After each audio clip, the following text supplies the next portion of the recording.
Assalamualaikum warahmatullahi wabarakatuh. Halo teman-teman, perkenalkan video ini dari kelompok 8 mata kuliah Perekonomian Indonesia, di mana dalam video ini kita akan membahas terkait pelaku dan peran dalam perekonomian Indonesia. Yuk simak selanjutnya. Pertama-tama saya akan memaparkan materi pelaku utama dalam perekonomian Indonesia. Pelaku ekonomi adalah kelompok yang terlibat dalam kegiatan perekonomian seperti produsen dan konsumen. Masing-masing pelaku ekonomi mempunyai perannya masing-masing. Menurut Kamus Kamrait, agen ekonomi adalah orang, perusahaan, atau organisasi yang menangani insentif ekonomi dengan cara memproduksi, membeli, atau menjual.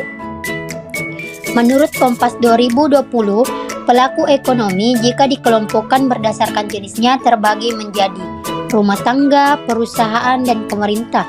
Ketiganya mempunyai peran berbeda.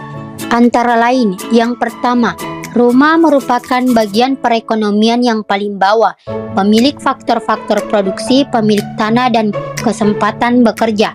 2. Perusahaan yang bertindak sebagai produsen dan distributor dan konsumen.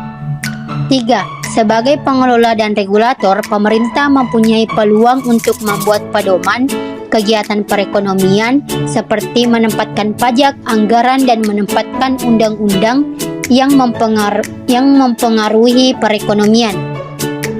Baik, saya akan membacakan materi kedua, peran UMKM, usaha mikro, kecil, menengah dalam pembangunan ekonomi nasional.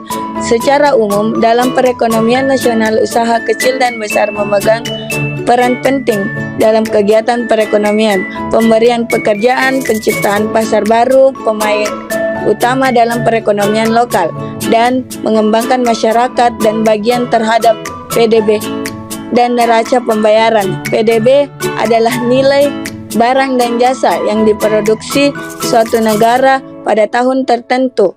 UMKM mempunyai peranan besar dalam menyerapkan tenaga kerja karena banyaknya jumlah UMKM berbanding lurus dengan banyaknya lapangan pekerjaan di Indonesia. Ketidakpastian pasar mempengaruhi permintaan terhadap produk yang dijual oleh UMKM.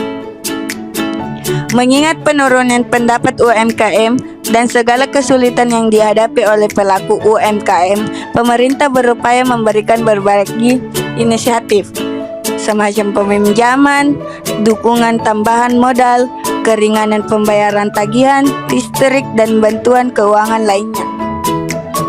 Baik, materi terakhir yang akan kita bahas yaitu faktor-faktor yang mempengaruhi perekonomian Indonesia. Yang pertama, tingkat partisipasi angkatan kerja atau TPAK adalah jumlah penduduk yang bukan merupakan angkatan kerja. Yang kedua, indeks pembangunan manusia atau HDI menggambarkan bagaimana masyarakat mempunyai akses terhadap hasil pembangunan melalui pendapatan, kesehatan, pendidikan, dan lainnya.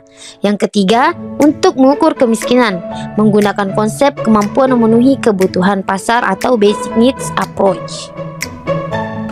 Tingkat pengangguran merupakan proporsi jumlah pengangguran dalam total angkatan kerja. Tingkat pengangguran merupakan indikator yang sering digunakan untuk menganalisis apakah perekonomian suatu negara sehat.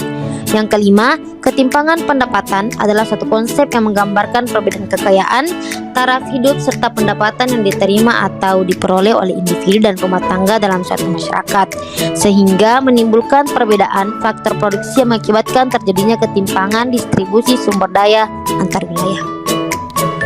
Jadi kesimpulan yang dapat diambil yaitu perekonomian Indonesia didukung oleh sejumlah pelaku ekonomi, yakni rumah tangga, perusahaan, dan pemerintah.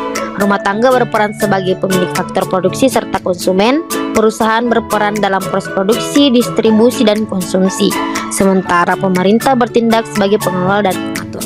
Ketiga pelaku ini bekerja sama dalam siklus ekonomi yang memungkinkan roda perekonomian bergerak dengan baik.